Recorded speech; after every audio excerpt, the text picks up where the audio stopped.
Hasnain sir,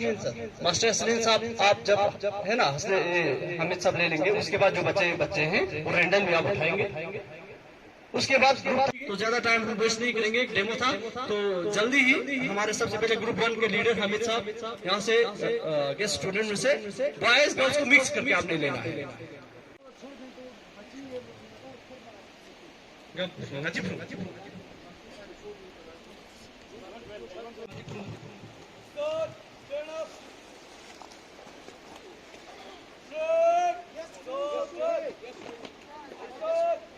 हमारे Ansari sir हमें बताएंगे चार्ट की तरह आपको जस्टिफाई बेटला लॉ ऑफ इंडिपेंडेंट एनफोर्समेंट ला प्रूव बेटला या जस्टिफाई बेटला एक क्रॉस और क्रॉस पर बट डाई अगर कभी कोई pure homozygous doing dominant character doing recessive character अगर ना तो आपस में क्रॉस कपन बना कोई F1 जनरेशन का हमेशा येलो कलर पर की बात हो डोमिनेंट बस सेकंड लॉ ऑफ सेग्रीगेशन पहला लॉ ऑफ डोमिनेंस, दूसरा law of segregation. Segregation is that gametes को हमेशा separate चल, alleles को separate चल. बस जो कोई concept है, law of segregation. Law of independent assortment is that separate न चल, gametes एक जीन से सब allele होंगे, दो allele होंगे, एक dominant एक recessive मध्य दो alleles, मेंडल ऐसा लिखा. दो alleles पे ना एक allele पुखूं इसका gamete formation है जब हमेशा separate chart law of segregation separate source से इंडिपेंडेंट पर फुंग इसकी का डिपेंडेंट मिदुक पर मादुक पर फुंग इसका ऑफस्प्रिंग है का तो छात्र रैंडम लेचा प्री डिटरमाइन मचा दिन नीचे मतलब आपको रैंडमली असॉर्ट चा ओदो लजबत लॉ ऑफ इंडिपेंडेंट असॉर्टमेंट जेड भी मतलब इन अगर कदम गेमेट फॉर्मेशन छात्र alleles को जीन्स एंड alleles को असॉर्ट सोर्स है सेपरेट सोर्स है गेमेट्स बैंक अलग-अलग टाइप इंडिपेंडेंटली असॉर्ट छा सोरा दूसरा इन किंती अगर रिप्रोडक्शन इन फ्लावरिंग ट्यूचिन इन नॉर्मली फ्लावर चेन को मॉडिफाई सोर्स फिर डेफिनेशन पूरा मॉडिफाई शुड इन दे कोई आते सबसे पहला दी स्टॉक लाइक स्ट्रक्चर को तो मैं दो जो लेजर पेडिसल से बात या स्टॉक या मैंने पेडिसल दोनों नॉर्मली फ्लावर से चार वॉरल होगा जब ये होता है चार वॉरल होगा दो एक्सेसरी दो रिप्रोडक्टिव दो एक्सेसरी दो रिप्रोडक्टिव एक्सेसरी एंड डूइंग सबसे पहला वॉरल फर्स्ट वॉरल को कैलेक्स फर्स्ट वॉरल को चार वॉरल में दो ग्रुप है दो पला एक्सेसरी दो पला रिप्रोडक्टिव फर्स्ट पला कैलेक्स को ग्रीन कलर से हुआ बिंदु फिर सबसे पहला छटोल में हुआ ताती जुगा और बर्ड कंडीशन को प्रोटेक्ट बच जाती न्यू रिजर्वायर कोरोला सोरा कोरोला कसम फ्लावर कसम कलर में होना और कलर की वजह से पोलिनेटर इंसेक्ट सब चीज बचना ना अट्रैक्ट बचन सोरा थर्ड वॉरल को इनकी रिप्रोडक्टिव पार्ट को गाइनोशियम मेल फीमेल पार्ट में गाइनोशियम चीन फीमेल पार्ट को gynoecium is single unit plus but carpel या पिस्टल आप कितना पता हो ओवरी स्टाइल स्टिग्मा दोनों सब पता है वो ये दोनों यहाँ पार्ट चीज होना androecium male part female part में चीज है गाइनोशियम मेल पार्ट पला androecium is single unit plus stamen पहला अपना एंथर पला स्टेमेन सो यूज करना प्रैक्टिकल चीज होना है फ्लावर चलाते प्रैक्टिकल बस दे आप कितना इक्विपमेंट खर्ची सबसे पहला जो है टेस्ट ट्यूब को होल्ड बेस लगी इन टेस्ट ट्यूब होल्डर यूज को होल्ड बचना है ये हिसाब भी करना है एडजस्ट करना है बस एडजस्ट करना है थोड़ा अब दूसरा इन काटी टेस्ट ट्यूब ब्रेक जो का स्टील है इन ट्यूब में अपना ट्यूब लेजर बाद बीकर ट्यूब लेजर बाद स्टीयरिंग रॉड यह सॉल्यूशन की बात करना अगर का तुमको सॉल्यूशन जो है जो अब मिक्सचर बचा थोड़ा दूसरा कोई भी काटी वायर गॉज ट्यूब लेजर बाद वायर गॉज दूसरा ट्यूब लेजर बाद ट्राइपॉड स्टैंड ट्राइपॉड वाला तीन कमरे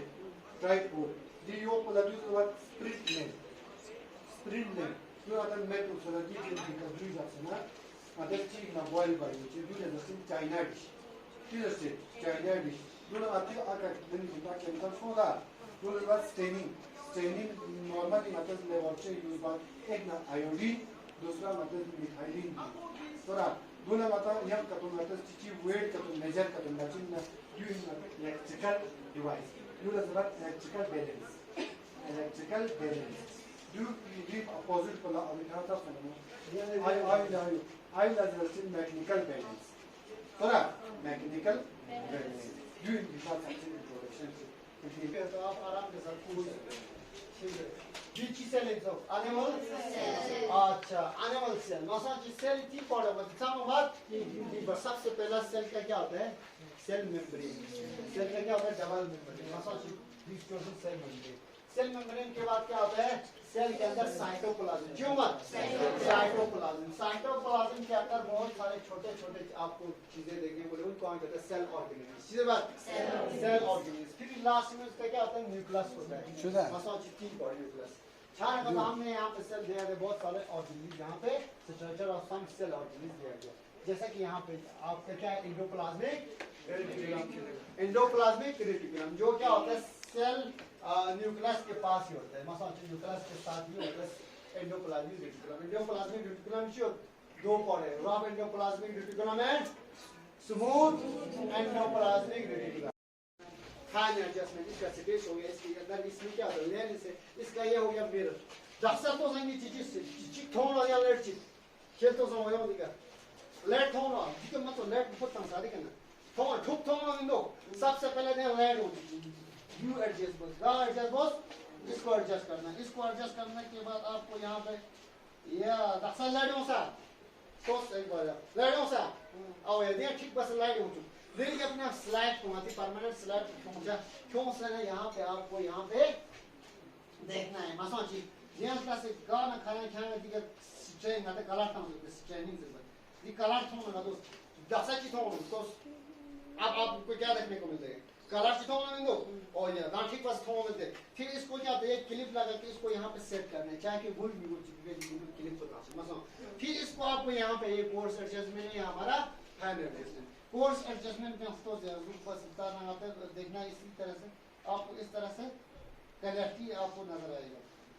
और ये एडजस्ट बस जब आपको ये देखने को ठीक है मिलेगा ठीक है आपको ज्यादा सा क्लियर था ना लोग और इसी तरह से हमें क्या टिश्यू प्लांट टिश्यू हमें माइक्रोस्कोप दिखा है क्या बनाएगा हमें देखना है मसा चीजों क्या क्या है इसमें न्यूक्लियस कितना है मसा कौन सा इस सेल में ऑर्गेनेल्स है मसा इस तरह से आपको पता चलेगा दूसरा ठीक है तो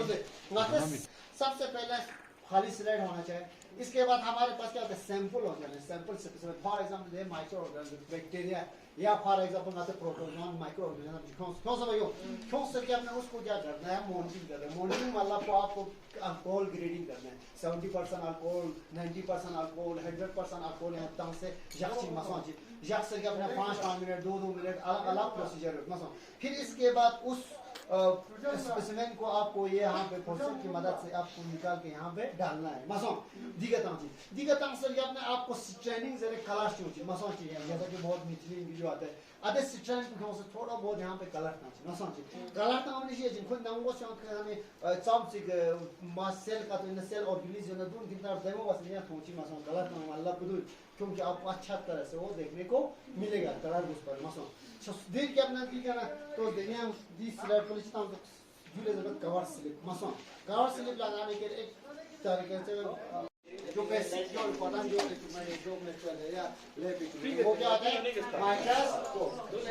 में एक किस्म का माइक्रोस्कोप नहीं है माइक्रोस्कोप बहुत सारे माइक्रोस्कोप है जैसे कि यहाँ पे आपको दो किस्म के माइक्रोस्कोप देखने को मिलते हैं सबसे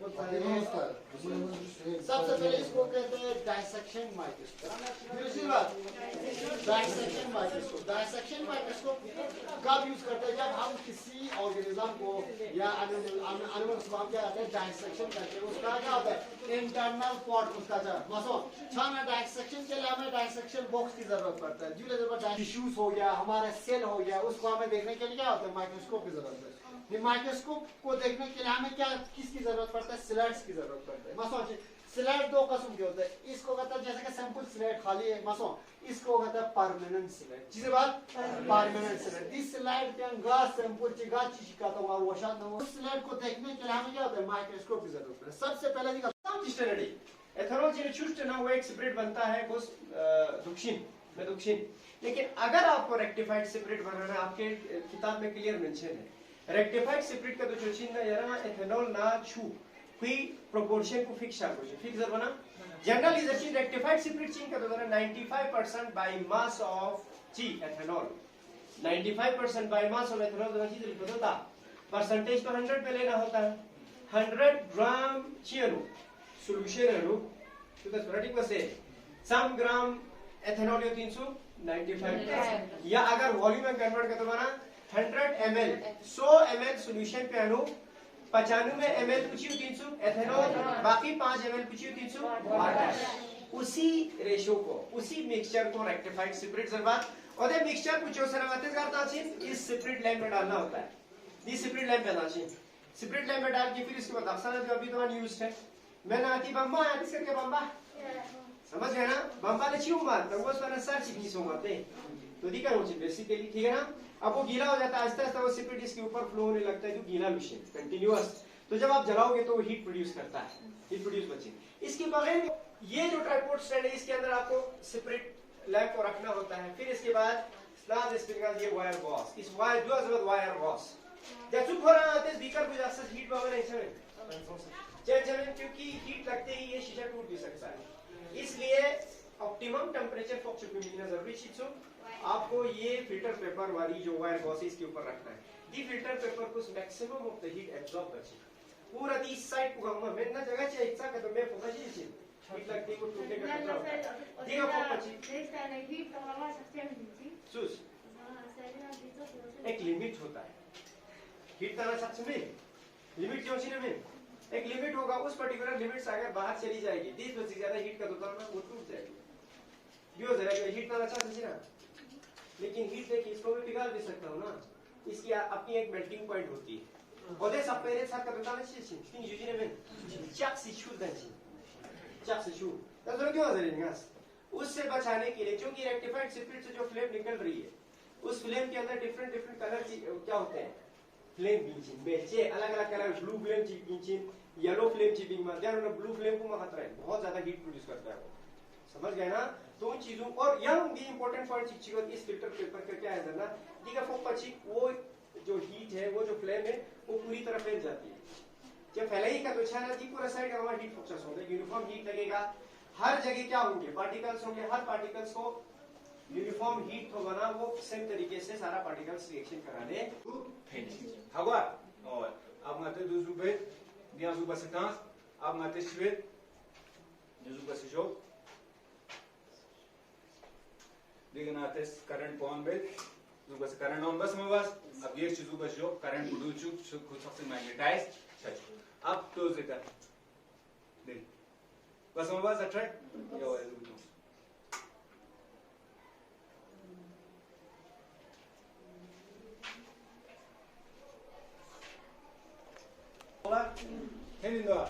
फैन समझ है और अभी क्या थे नहीं क्योंकि जब भी का तार से हमें करंट का टूल ना 10 पानी से 9 बस से 10 क्लास में सोले और 9.10 का लेवल 10 क्लास में लेवल नहीं दे से कि नाम संगता तार से करंट का टूल ना खुशी प्रोड्यूस बात सुरे मैग्नेटिक फील्ड प्रोड्यूस बात सु अगर और अच्छा मंगाता सु बस and your that particular conclusion or result आपका अपने ग्रुप का लीडर खड़ा होकर बताएगा समझ रहे ना कोई रिजल्ट होगा कोई कंक्लूजन होगा कोई बताना होगा आपका ग्रुप लीडर खड़ा हो जाएगा वो बताएगा सब खड़े and a blue horse is made of blue bricks and a green and a black horse is made of black bricks then what is green horse made of अगर एक रेड हॉर्स रेड ब्रिक्स का बना हुआ है अगर एक blue horse जो है वो ब्लू ब्रिक्स का बना हुआ है अगर एक ब्लैक हॉर्स जो है वो ब्लैक ब्रिक्स का बना हुआ है तो एक ग्रीन हॉर्स किसका बना होता है जिस ग्रुप को इसका आंसर आ रहा है तो वो अपना हैंड रेज करेगा और खड़ा हो जाएगा अपनी जगह पे खड़ी हो जाएगा और कोई बताने के बाद बैठ जाओ सारे ग्रुप ने बता दिया क्या आंसर है हाँ प्लास्टिक सभी ग्रुप से बता जाए इसका आंसर एक बार फिर से सोचो अभी आपके पास 2 मिनट का टाइम है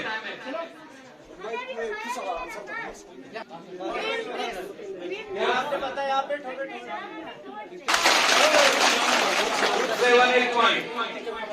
इस सीरीज को अच्छे से देखो 12, 11, 13, 12, 14, 13. तो ये देखो क्वेश्चन को ध्यान से देखो सीरीज शोर मत कीजिए मेहरबानी करके। फिर 11, फिर 13, फिर या पता करना है कि यहाँ पे जो ये कौन सा नंबर होगा। What number should come next? इस 13 के बाद जो है कौन सा नंबर आएगा?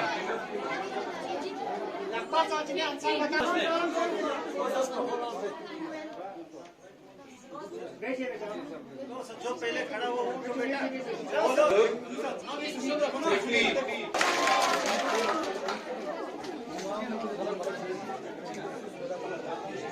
तो इस क्वेश्चन का 1 मिनट आपको ये बता देता हूँ कि इसमें 15 हो।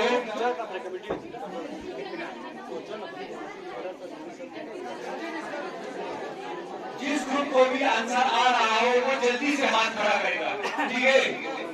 रिलेट करता है तो किसके साथ रिलेट करेगा इन सारी में से?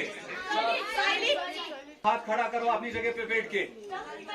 तो सबसे पहले किसने हाथ खड़ा किया? किसने?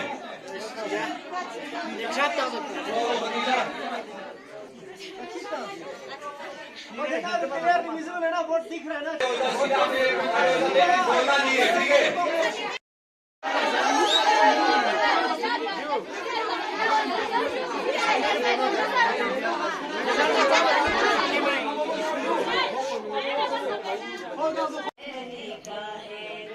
ये जो काबा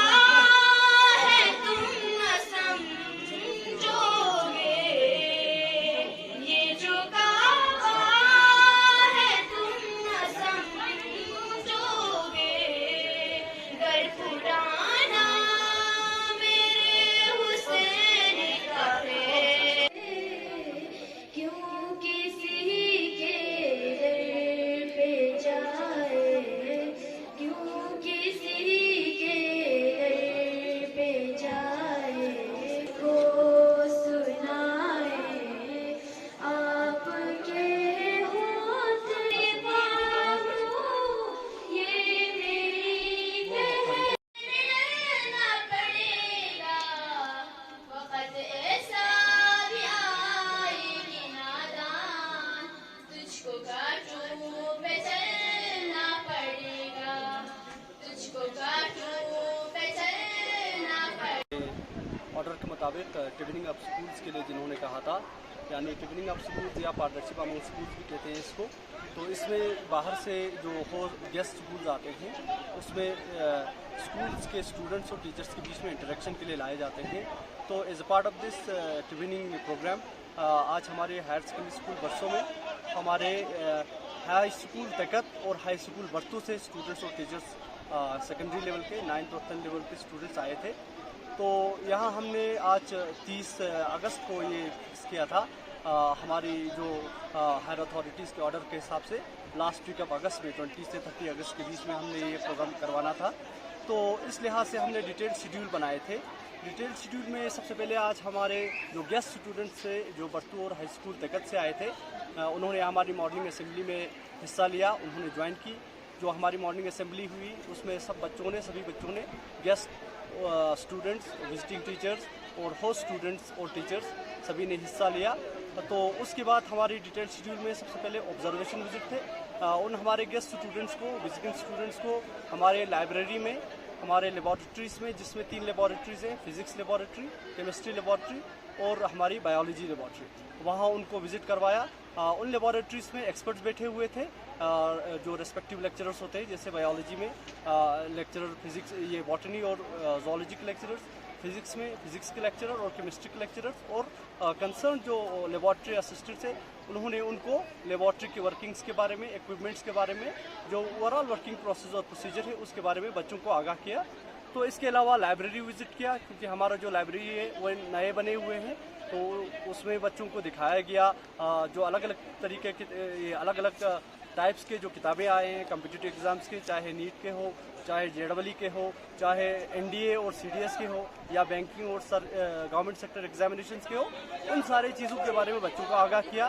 लाइब्रेरी में पढ़ने का, library culture, reading habit develop करने पर इम्प्रेस किया गया, उस पर जोर दिया गया। तो उसके अलावा हमारे शेड्यूल के मुताबिक जब ये ऑब्जर्वेशन विजिट वाला सेक्शन ख़त्म हुआ तो हमने हमारे शेड्यूल के मुताबिक बच्चों को इंटरमिंगल किया, क्योंकि हमारा मकसद यहाँ कोई कंपटीशन ऑर्गेनाइज करना नहीं था स्कूल के बीच में, बच्चों के बीच में आपस में, टीचर्स के बीच में आपस में इंटरेक्शन करवाना था, ताकि ये एक दूसरे से नॉलेज, एक्सपीरियंस और अपनी जो बाकी जो इमोशंस है वो शेयर कर सकें। तो इस चीज़ के लिए हमने एक इंटरमिंगलिंग सेशन रखा, जिसमें हमने अलग अलग कमेटी बनाए थे। हर सेशन के लिए, ऑब्जर्वेशन की विजिट के लिए अलग कमेटी बनाए थे, इंटरमिंगलिंग के लिए हमारी अलग कमेटी थी, उन्होंने इंटरमिंगलिंग करवाया, जिसमें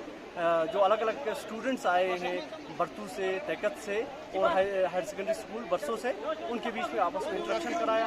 उसके बीच में हमारे कल्चरल प्रोग्राम था, जिसमें एक section puzzle solving, riddle solving या रीजनिंग एबिलिटी के सवाल पूछे गए, उस पर कंपटीशन किया गया। हमने 10 टीम बनाए थे तमाम बच्चों में, ये सारे टीम मिक्सचर्स थे,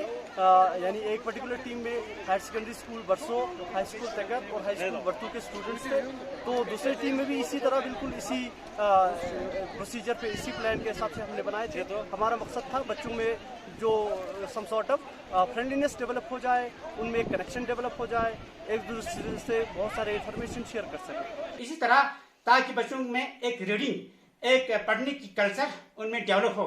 तो हमने बाकी बच्चों को भी, हमारे जो गेस्ट स्कूल से आगे बच्चे थे उनको भी हमने यहाँ पे लाया कि किस तरह हमारे बच्चे लाइब्रेरी टाइम में, लाइब्रेरी पीरियड में किस तरह किताबों से मुस्तफिद होते हैं। यहाँ पर हर किस्म के, इवन अपने जो एकेडमिक कोर्स है उसके अलावा IAS, KS, नीट, JEE हर किस्म की किताबें आप देखें रखे हुए हैं। तो इनसे किस तरह हमारे बच्चे इस्तेफादा लेते हैं, तो बाकी बच्चों को भी इस तरह इस्तेफादा लेने की जरूरत है। तो इस तरह हमने देखा कि बाकी बच्चों का जो रिस्पांस बिल्कुल पॉजिटिव रहा। हमारे बरतू से तकरीबन 40 करीब के बच्चे आए हुए हैं। इसी तरह टिकट से भी तकरीबन 40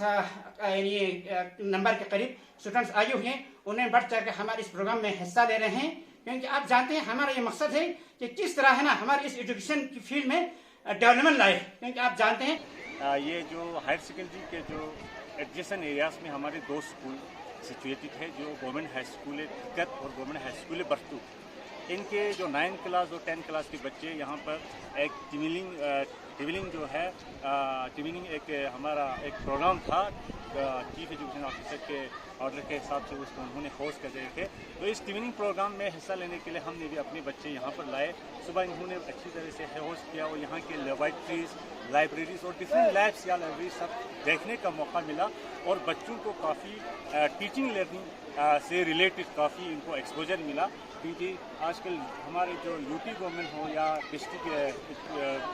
लेवल पे हो, हर कोई जो है, हर कोई अथॉरिटीज़ जो है वो बिल्कुल एजुकेशन को अपलिफ्ट करने की बहुत सारी कोशिशें की जा रही है। और इसी की एक कड़ी ये भी है कि बच्चों को क्लासरूम से बाहर ले जाके इनको ऐसी जगहों पे एक्सपोजर दिया जाए ताकि इनकी जो है लर्निंग लेवल जो है वो काफ़ी हद तक इम्प्रूव हो और एक्सपोजर मिले। काफ़ी लर्निंग के फील्ड में इनके लिए काफ़ी जो है मवाद जो है उनको मिले और इनकी लर्निंग एक्सेसिबिलिटी जो हो आगे एक्सीलरेट हो जाए, ये सब कुछ था। और यहाँ के हाई सेकेंडरी के जो टीचिंग फैकल्टीज़ है, चाहे वो स्पेशली प्रिंसिपल साहब और कोऑर्डिनेटर मुख्तार साहब और इनके बाकी जो कोलिग्स जो है, इन्होंने बहुत अच्छे अंदाज से एक प्रोफेशनल मैनर में हमारे बच्चों को इन चीज़ों के बारे में तारुफ कराया। और बहुत सारे कल्चरल प्रोग्राम और बाकी एक्टिविटीज़ जो है यहाँ पर ऑर्गेनाइज किए रखा गया था। इनसे हमारे बच्चों ने बहुत अच्छी तरह से फ़ायदा लिया। और हम